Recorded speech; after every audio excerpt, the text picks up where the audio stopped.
আমি গত 25 বছর একবারের জন্য জয় বাংলা বলি নাই। আজকে শপথ করে গেলাম মায়ের কবরে, বাবার কবরে, যে আজ থেকে আমি জয় বাংলা বলবো। জয় বাংলা হবে আমাদের সবার।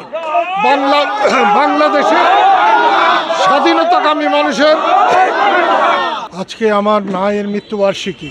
আজ থেকে 20 বছর আগে আমার মা আমাদের থেকে চলে গেছেন।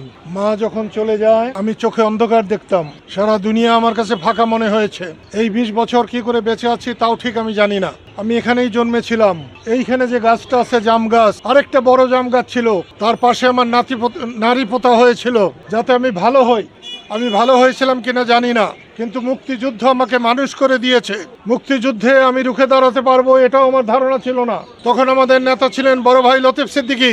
আমরা তার নেতৃত্বেই চলেছি। আল্লাহ আমাদেরকে জয় দিয়েছিলেন, বাংলাদেশ স্বাধীন হয়েছিল। আজকে এত দালান কোঠা, ঘর বাড়ি, রাস্তাঘাট, বাংলাদেশ স্বাধীন না হলে এর কিছুই হতো না। কিন্তু বড় দুর্ভাগ্যের বিষয়, আজ অনেকেই সেই স্বাধীনতাকে মনেই করতে চায় না। 5ই আগস্ট হাসিনা সরকারের পতন হয়েছে, কেউ কেউ মনে করতে চায় যে এটা স্বাধীনতার পতন হয়েছে। না, কোনো মতেই না। স্বাধীনতা না থাকলে আজকে যে নেতারা একটা বিপ্লব ঘটিয়েছে, আমি তাদের বিপ্লবের জন্য তাদেরকে সাধুবাদ জানাই। এবং তারা যদি ঠিকভাবে চলতে পারতেন তাহলে বহু বছর তাদেরকে মানুষ স্মরণ রাখত। কিন্তু তারা স্বাধীনতাকে প্রশ্নবিদ্ধ করে ফেলেছে। তারা বঙ্গবন্ধুকে মানে না, তারা জিয়াউর রহমানকে মানে না, তারা আমাদের কাউকেই মানে না। এটা ভালো কথা নয়। তোমরা আসছো আমার মায়ের মৃত্যুবার্ষিকীতে, এজন্য আমার বুক ভরে গেছে। 71-এ বড় ভাই আমার পাশে ছিলেন, জয়ী হয়েছিলাম। 75-এ পাশে ছিলেন, জয়ী হয়েছিলাম। আজকে আবার আমার বড় ভাই পাশে আছে। দুনিয়ার অর্ধেক আমার বিরুদ্ধে চলে গেল, আমার কিছু হবে না। আমি সেই জন্য তোমাদের অনুরোধ করব, প্রতিহিংসার জন্য নয়, প্রতিশোধের জন্য নয়। আমি রাজনীতি করি মানুষের পাহারা দেওয়ার জন্যে, দুঃখী মানুষের পাশে দাঁড়াবার জন্যে। আজ থেকে আবার বলছি যে আমাদের সক্রিয় রাজনীতি করা দরকার। মায়ের কবর থেকে, বাবার কবর থেকে অনুমতি নিয়ে মানুষের সেবা করায় আমরা প্রত্যেকেই ঝাঁপিয়ে পড়ব।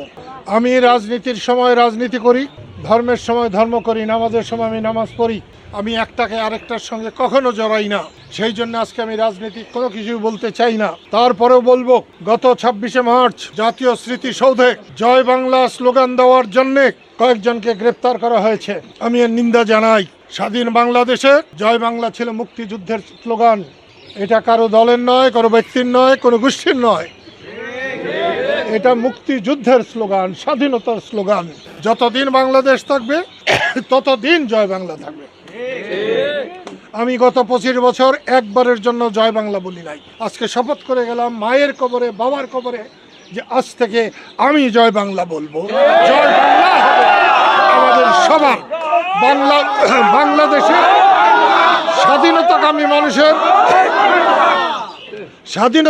মানুষের, বাংলাদেশের মানুষের হবে জয় বাংলা। আল্লাহ আমাদের সবাইকে তার পবিত্র আরশের ছায়াতলে রাখুন। ধন্যবাদ। জয় বাংলা।